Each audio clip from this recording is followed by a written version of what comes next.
ओम श्री जगन्नाथाय नमः।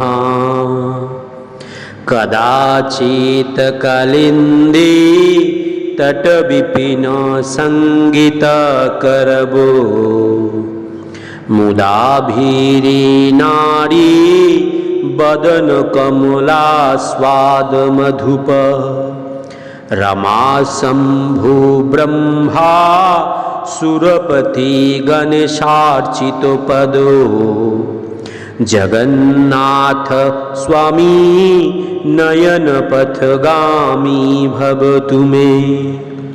भुजे सव्ये वेणुं शिरसि शिखि पुच्छं कटितटे, दुकूलं नेत्रान्ते सहचरो कटाक्षं विदधते। सदा श्रीमद्वृंदा वनवसति लीला परिचयो, जगन्नाथ स्वामी नयन पथगामी भवतु मे। महाम्भोधेस्थिरे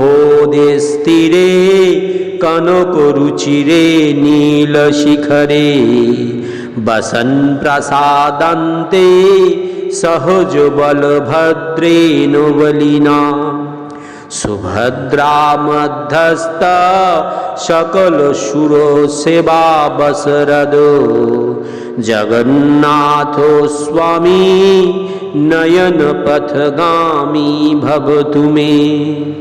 जगन्नाथ स्वामी नयन पथगामी भवतु मे। जगन्नाथ स्वामी नयन पथगामी भवतु मे।